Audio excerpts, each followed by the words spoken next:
In Europe, the high temperatures aren't normal at this time of the year. Weather experts say they're usually in July and August, these temperatures, but here they are at the end of June now in Madrid and especially in Seville in the southern part of Spain, where the temperature on Monday is supposed to get to 41 degrees Celsius or 106 degrees Fahrenheit. Next door to the west in Portugal, Lisbon, same story, up in the 40s or more than 100, and heat alerts across the country. In Greece, there was a big wildfire just before the weekend near Athens, near the Temple of Poseidon, that prompted evacuations. In Italy, Rome, Milan, Naples, on heat alerts, and the region of Tuscany thinking of limiting people from working outdoors in the hottest part of the day. And in England, the Wimbledon tennis tournament is due to start on Monday with the highest temperatures in its history. If it reaches 30.1 degrees Celsius or 86 degrees Fahrenheit, there will be mandatory 10-minute breaks during the matches. In Europe, the high temperature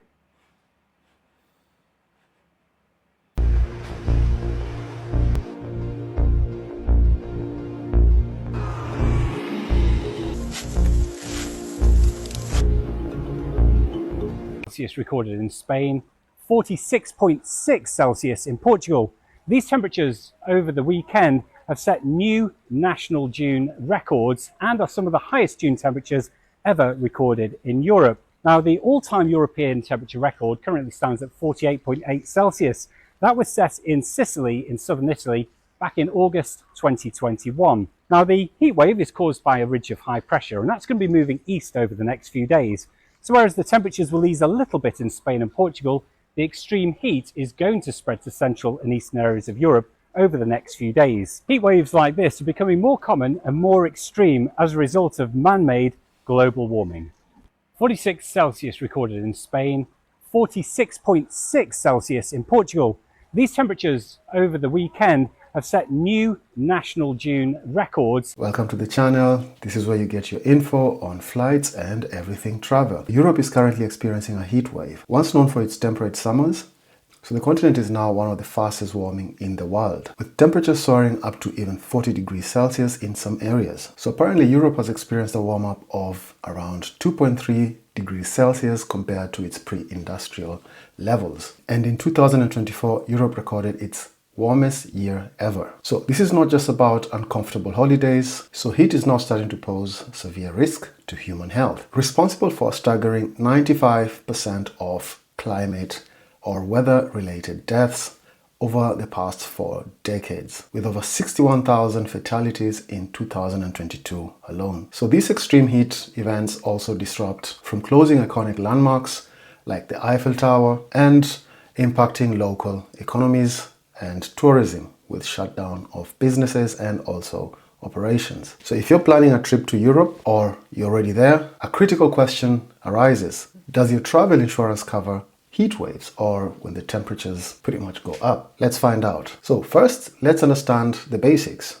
Travel insurance can cover bad weather, but there's a significant catch. It depends entirely on the type of weather event and the specific conditions outlined in your policy. So most traditional travel insurance policies offering trip cancellation, interruptions, and delay benefits were originally designed with events like hurricanes and tropical storms in mind. So that's a detail that you need to watch out. And it's absolutely crucial to purchase your travel insurance as soon as you book your trip. Why? Because a policy must be in place before a natural disaster or an extreme weather event is named or anticipated. So if you wait until a heat wave warning is issued, it's likely too late to get coverage for a specific event. Generally, a travel insurance policy might kick in if there's a hurricane warning at your destination, your flight or cruise is delayed for a specific amount of time due to bad weather, your destination or home is rendered uninhabitable, there's a mandatory evacuation at your destination. In some cases, your policy might even be extended past your original return date if you're delayed due to a covered unforeseen event. Now let's focus a little bit on heat waves. This is where the catch becomes particularly relevant. So the primary factor for a heatwave related cancellation being covered by your travel insurance is whether an official government advisory against travel is in place for your chosen destination. For example, if the UK Foreign, Commonwealth and Development Office, FCDO has not issued a do not travel warning, travel firms or travel companies or travel operators are generally not obliged to allow cancellations for a refund just because of exceptional heat. Similarly, under the EU package travel regulations, you can cancel for a refund if unavoidable and extraordinary circumstances occur at the place of destination or its immediate vicinity, which significantly affect the performance of the package or the carriage of passengers to the destination. However, unless the authorities issue instructions that make normal holiday activities impossible, intense heat alone typically doesn't trigger this clause. However, there's specific scenarios where you might be covered. So there's medical grounds. If you have pre-existing health condition that you've declared in your travel insurance provider, the doctor specifically advises against travel due to the heat impact on your health, you might have grounds to cancel and claim, and such claims are usually assessed on a case-by-case basis. So there's also airline and travel provider cancellation. If your airline or tour operator themselves cancel the trip due to weather-related events, you're likely entitled to a refund or a replacement trip directly from them, regardless of your travel insurance. This aligns with EU air passenger rights, which also mandate assistance like refreshments, food, accommodation, transport if flights are cancelled or significantly delayed. And there's also medical emergencies during the trip. Even if you can't cancel, your travel insurance remains invaluable for medical help if you suffer from heat-related issues like exhaustion, heat stroke, or more severe conditions like heart attack or stroke while abroad.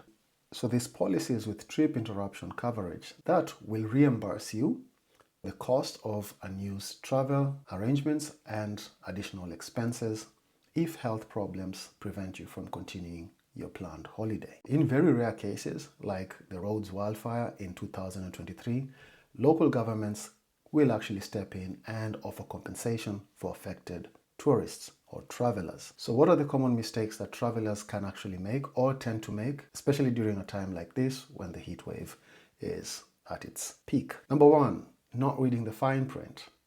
This is a common pitfall. For instance, a hurricane hitting one island does not automatically mean your trip to a neighboring island is covered for cancellation. Every plan has a unique term, so reading your policy carefully and asking your provider important questions up to the detail. Do not shy away. Ask stupid questions for the sake of clarity. The other thing is also for those of us with entitlement problems, travel insurance does not cover loss of enjoyment. This simply, if you want to cancel your trip or your beach holiday because it's too hot or the place is too rainy for your own liking, and no official advisory or medical necessity prevents travel, you won't be reimbursed. So travel operators argue that high temperatures are normal for some summer destination, and holidaymakers knowingly choose to travel there because of that. They just don't know how hot it's going to be. The other thing is, do not assume about your coverage and do not assume that every weather event is actually covered just because it's a bad weather. And do your due diligence. So how do you navigate this increasingly hot landscape? Number one, shop around, compare and review different kind of policies. Do not buy the first policy you see. Investigate thoroughly. Ask plenty of questions and ensure that you understand the policy's information.